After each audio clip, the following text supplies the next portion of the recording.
Hello everyone, today we are going to talk about antiviral drugs.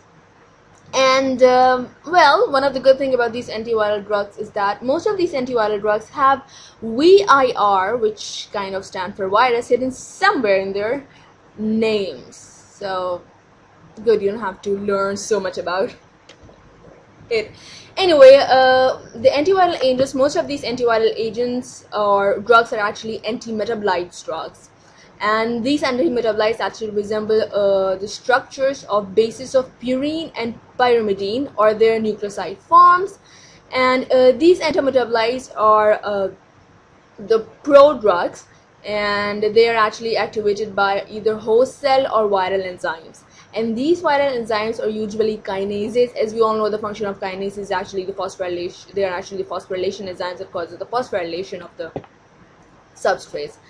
So this is the general theme that most of these antiviral agents follow.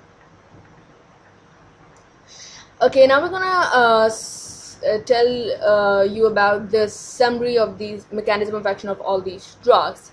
The drugs that actually block the viral attachment and entry onto the nuclear membrane, they are enfuvirtide, drocosanol, and palivizumab. And it's good that you guys actually learn this, because this is very important. The drugs that block penetration, they are alpha interferon. The drugs that block uncoating, they're amantadine and romantadine.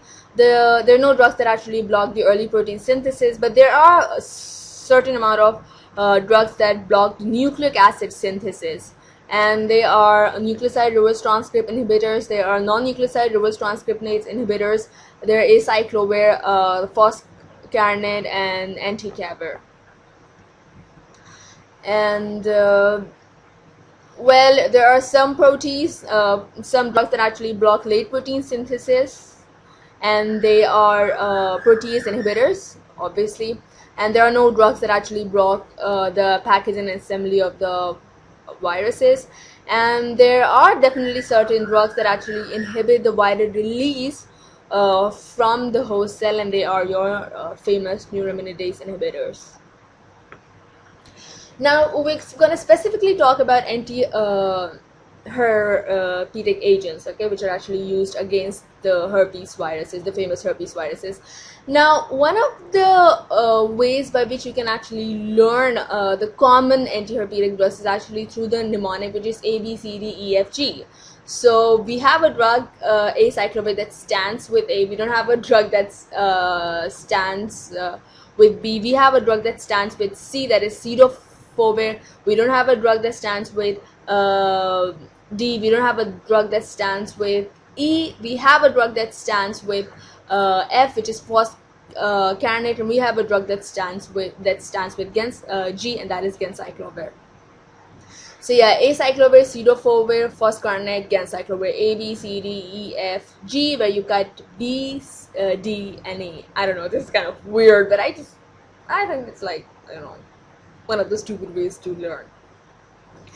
And very important to know is that they're actually effective only during the acute phase of infection. They have no effect on the latent phase.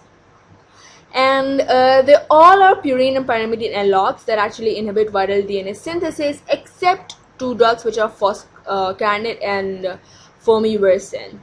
And you can remember them by the word F. You know, F word is not good, so well, they just don't follow the rules.